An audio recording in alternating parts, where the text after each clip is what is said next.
guys.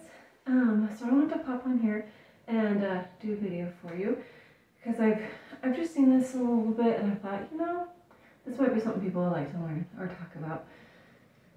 I've noticed that there's a lot of people that do homesteading, but they do it from this like, oh, pick out the perfect property, find like that spot that you can just thrive, you know, and I'm like, that's cool, but that's not like, it's not really realistic. That's not really reality. I guess unless you're independently wealthy. If you're independently wealthy, that is your reality. You can just uproot from wherever you live, plug into some cool new concept, and run with it. But as far as I think the general public, you're kind of tied to where your job is. You can't really just like up and move just because you want a homestead. And chances are you don't know what you're doing because you've never done it before. So you're going to start something new with all of your life savings. Like even if you had that much, like I just don't think that's realistic. So I've noticed that a lot, except for with Epic Gardening and Homesteading, which I love his channel, by the way. You should check it out. If you haven't already found it. I'm sure you found it. He's way bigger than I am. But his stuff is really cool because it's kind of based in a suburb type situation. And so I just think that that's really not, that it's kind of like the ideal, but it's not really something that everybody has access to just uproot and move someplace. And so I think we're kind of, most of us are tied to our jobs.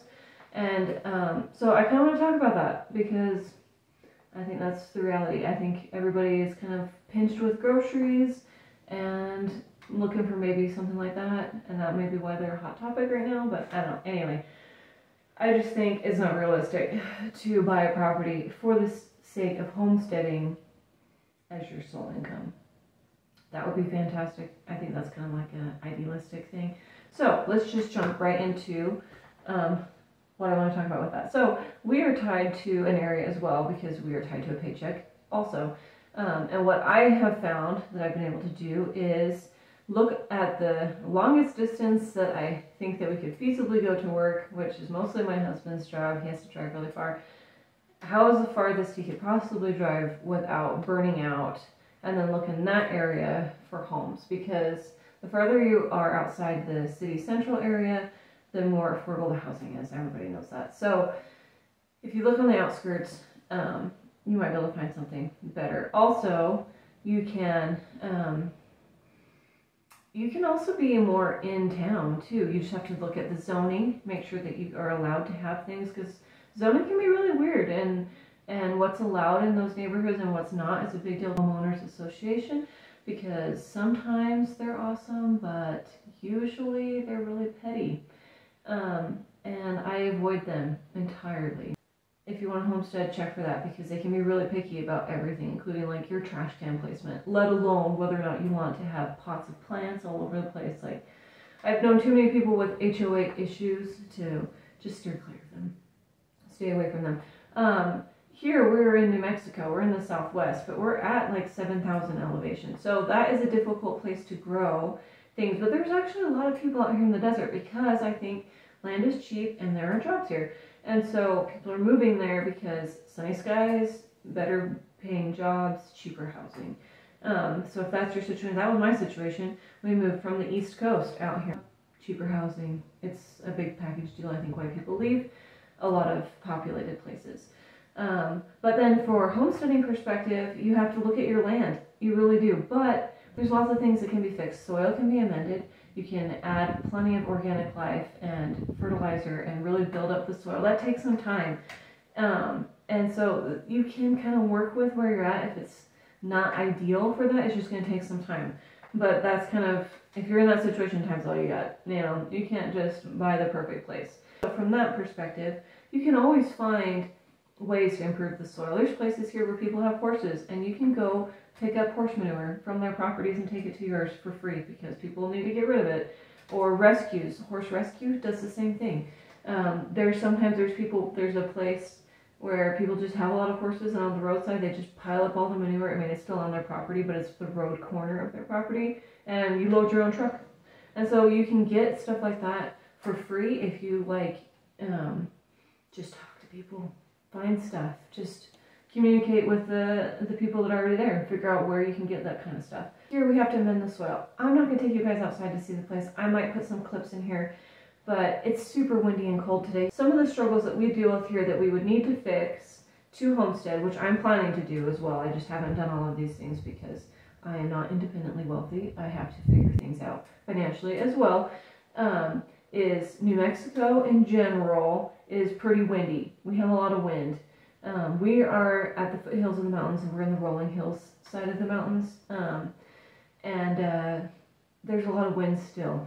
When we lived out on the prairie lands, it was insane. Wind ruined roofs, and like it was bad. It was really bad. It's still pretty bad here, but it was a lot worse in the prairie. So if you're in a flat area where you have high winds, you're gonna want some good fencing.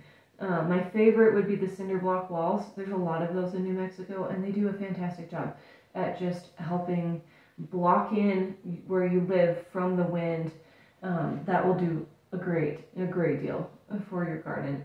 I cannot afford to put up cinder blocks, so I am going to make some wood fencing at some point, because that's my plan. I would love to put in cinder block, but I have a 5-acre property, and that is not a feasible bill to pay. Can you imagine cinder blocking an entire 5-acre property? It would be epic, it would, but it would also be ridiculously expensive. Also do things rather than just building fences. That can be really expensive. You can set up tarps that are stapled down, and you can, it gets really trashy looking in my opinion too, but it is also very possible. It's better than not being able to grow anything. Think of some solutions that you can do that fit the budget, but also can improve that. So you need to block the wind. We have a lot of sun, so sometimes you have to block the sun. So shade cloths, I haven't done shade cloths yet because wind, but everything that I've grown that's been in the shade of a tree has done fantastic. Trees help a lot. Wind blocks, potentially needing to shade things, you could hook up tarps and stuff like that too, because tarps are an inexpensive solution to a lot of things. And amending the soil. And then we also don't have a lot of water, so you need to figure out how you're going to haul water. If you're in a close proximity to your house, you can hook up a hose and you can get things watered, and that's not a huge issue. You want to make sure your garden is not too far away so that you don't have to drag a million hoses like I've had to do actually, because my spigot is nowhere near my garden. I have like 5 hoses strung out to reach my garden.